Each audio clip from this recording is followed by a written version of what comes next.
Hello everyone, a very warm day to you and happy new year to you from Firstness News Port Harcourt.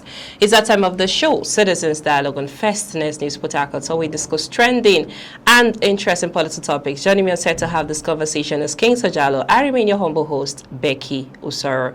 Sit back, relax and enjoy all we have for you on this beautiful segment. Welcome back to the show, Citizens Dialogue on Firstness News Port Harcourt. Thanks for staying with us. It's a pleasure having you on set, Good King. to see you once Happy again, Becky. New Year. Happy New Year. I hope you had a great time with your family. Of course, of course. So what's your expectation for this year, 2026? What do you see? I expect positivity in all ramification. Yeah. Most especially in my field as an analyst. Okay. Based on, seeing changes in our political affairs and also in the country at large in terms of, security-wise and thereabout. So I'm seeing a positive Nigeria. Because I was having a conversation with someone lately, and then I was kind of asking her, were you able to achieve your goals for 2025? And, she said, looking at it, like, it's as though I did not even enter, like, quarter of it. So, she said she's using that same spirit to push into 2026 because, where you left from, you're, picking up more higher and greater from that. Achieving your goal depends on your human capacity and also your mindset. So it's left for you as an individual to know what you want. Thank you so much. So let's just head straight to the story for today. Uzodinma, the Imo State Governor Hope Uzodinma, visited Abia State Governor Alex Otti and said Southeast governors will support President Bola Tinubu's administration. Looking at what's happening, because election is approaching, and we're seeing, and we're actually going to be seeing much more, from our politicians, governors, and the rest of them. Okay, so what do you really have to say to the story? Why is the visit important? As a political rival and also the head of governor forums in the whole of Southeast, it's his collective responsibility to go to his counterparts, for visits, delegations, and thereabout, you understand. So the visit of Uzodinma to his counterpart, that talking about the life of Alex Otti, it's a welcome development in terms of talking political issues and the upcoming election coming 2027, you understand. So, and again, in the aspect of trying to urge Southeast voting for the current leadership administration of Bola Ahmed Tinubu, well, despite political differences, political parties and thereabout, yes, it's also still a welcome development whereby governors will choose, have the right to choose who they are willing to vote for into power mass mode, irrespective of your party system thereabout. Okay, let me use Wike for example. We all know Yensu Wike. He claimed to be in the PDP, but he has come out and determined that, look, I am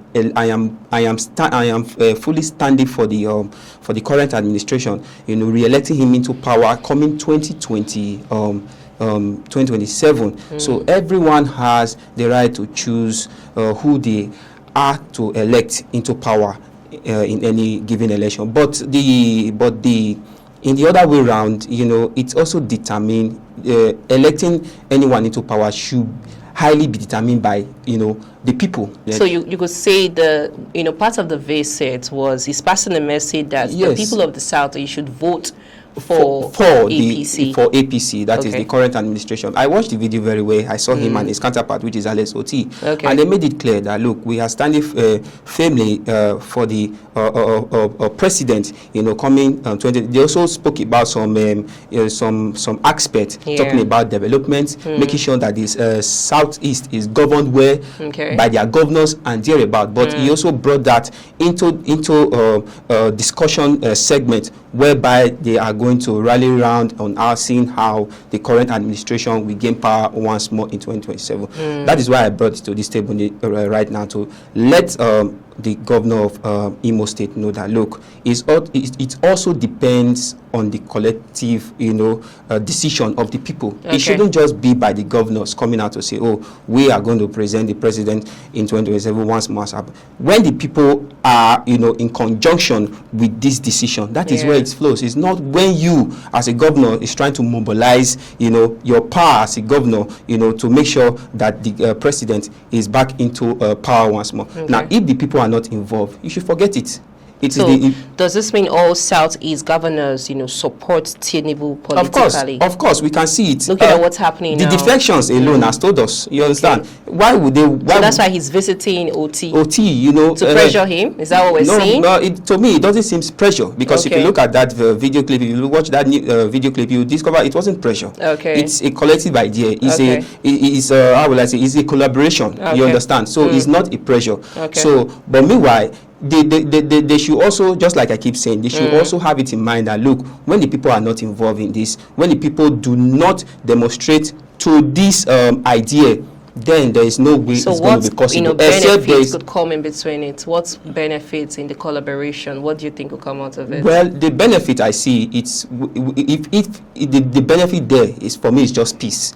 Let peace reign. There shouldn't be chaos. There shouldn't be rioting and thereabout, because in most political race in Nigeria, when you refuse to vote for this, there's bound to be chaos and thereabout. So I think this collaboration is all about bringing peace to the Southeast. So what should Nigerians watch out for in the South is looking at the 2027 election that is upcoming? In the coming 2027, everyone has the right to vote for who you understand, irrespective of who your governor is pointing fingers. Okay, this is the person we should go for. What your mind desires you to go for. Go for who your mind desires you to go for.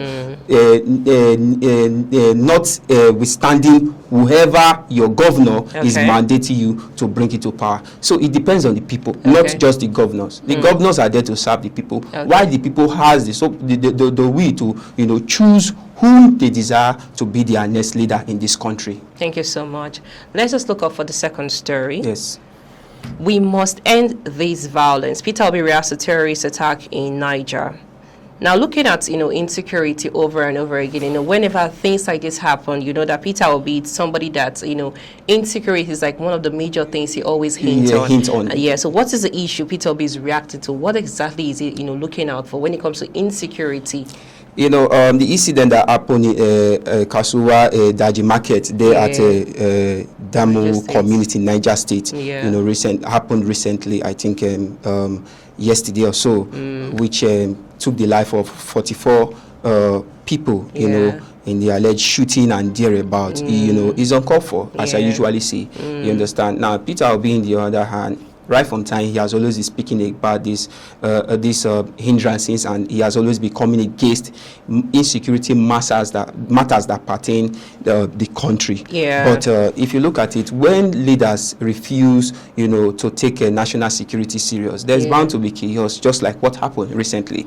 We've had issues of kidnap and bandits, attacking some communities, most especially in the northern region. Now, if you look at it, this terror acts has always occurred in the northern region. What did Peter Obi suggest, to the ruling party? What did he suggest to the president? Of course, his suggestion in that aspect is for the president, is for the federal government to put total concentration in terms of dealing with insecurity in those regions. Okay, look at, I have recalled some of the Southeast governors taking this matter serious. We could see the life of the Enugu State governor. If you look at, he has mandated bush hunts and implemented drones thereabout. So this is coming from a state governor now, not just the not just from the federal. It is not even an idea of the federal government. You understand?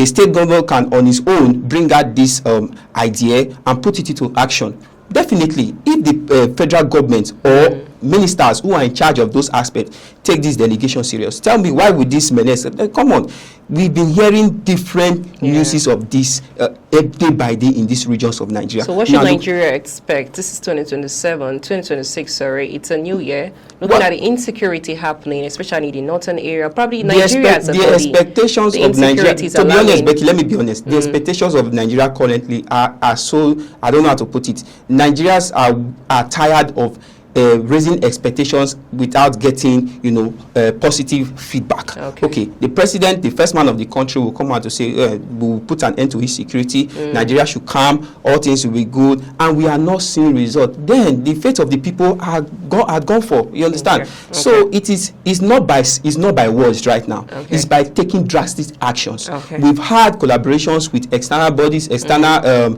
countries. On, you could recall where the US also threw a strike in the Del Sokoto. Yes, there was a collaboration with the Nigeria federal government. Okay. Then you should implement more on that. Okay. If our militaries are weak or are not strong enough to tackle this menace, then do more diplomacy in bringing in external bodies to put this menace to an end. Thank you so much. It's still the show, Citizens Dialogue on First News Port Harcourt. Let's go for a short break. When we return, we're diving into PDP and looking at the crisis still happening in the PDP. I'm still your humble host, Becky Osoro. Still here on set with me is King Sajalo. Please stay with us. Welcome back to the show, Citizens Dialogue on First News Port Harcourt. I am Becky Osoro. Still here on set with me is King Sajalo. Thanks for staying with us. Let's just use the story to round off. Okay, we're looking at the crisis still happening in the PDP, and it's looking as though it's not coming to an end. So a senior PDP chieftain, Umar Sani, is accusing Minister Nyesom Wike of causing internal problems in the PDP and says he should leave the PDP. The chieftain claims Wike's actions and loyalty to the APC-led federal government are creating division and confusion within the PDP. The question is, why is Wike being blamed for the crisis in the PDP? You know, it's a very simple answer. When there's an anti-party system in a political party or a coalition, definitely that is bound to cause disaster in a particular party, in a particular party system. It looks as if you're bound to be a spy, or how would I put it? You're bound to be a terror, using another party system to interrogate, you know, a particular party system. So it's a clear fact that, you know, when Wike being, you know, supporting the president who is in the APC, and you are trying to claim to be in the PDP, then what else? And every one person who is, you know, leaving the PDP to another party, they are just saying the FCT minister Wike that is the issue. You know, if you recall, he has been suspended in different occasions. You know, he has been asked to leave. This is not the first time great delegates in that PDP are asking him to leave or taking his matter to court for him to evacuate the party. But thereabout, if you look at Wike's history in the PDP, which might be the reason why he is fighting it, you know, to leave the party. On a normal names, when allegations is being raised on him like this, there are a lot of political parties in Nigeria that he can imagine to. He can decide to say, okay, I'm going to the ADC, I'm going to the Labour Party. But if you look at, he has been in the party since the Fourth Republic. That is, we're talking about in 1998, 1999, when PDP began to emerge as a great political party in Nigeria. So with this history, definitely it looks as if, because he made a statement one time that said, a party that I formed, a party that I've been with for a long time, it can't be, how can those who came to meet me in the party, you know, come and push me out? You know, that was one of the statements in one news headline like that. So I think this is the reason why he's finding it difficult to, you know, he's trying to claim, you know, prominent rights. So him coming out, you know, what does he want Wike to do now? To leave the party? Of course, you know, PDP Wike shouldn't think the People's Democratic Party belongs to him. That I can use it, you know, to win the mind, because from what I'm seeing and from what I'm seeing, you know, he's trying to use that medium to win the minds of. That is why we can see a lot of governors and other high-profile personas decamping to the All Progressive Party. You know, I think, you know, there is been a how would I put it, a Wike, you know, bringing these people together, you know, trying to persuade them that, look, let us stand for the president, even against their own will. So in this case, you know, he should know that, look, the PDP doesn't just belong to him. It's a party that belongs to the people and also belongs to the federation. You understand? You're trying to claim overall rights. It's uncalled for. So I think Sani, in his own aspect, knows that, look, if we can continuously stay in that party, it will be totally grounded. It's going to affect the People's Democratic Party. Even, of course, it's been affected. Already. A lot of high-profile persons have come out to say, look, the PDP is gone, and the election is just 2027 next year here. So what is left? I was even hoping to hear good news from the PDP. Look, yes, we are beginning to see positive changes. Yes, we are beginning to have new delegates who are coming to connive with our party system. system in order to, you know, bring it up once more against coming 2027 presidential election. But all of a sudden, we are still seeing people dragging the FCT minister in that party aspect. This is not the time. See, this is the time to take strict action. Yeah. You understand? Trying to cry on the head of Wike this time around, in fact, it shows that the PDP is just as a lot of delegates have said, is gone. So in the aspect of Wike, you know, they call the judicial system is there.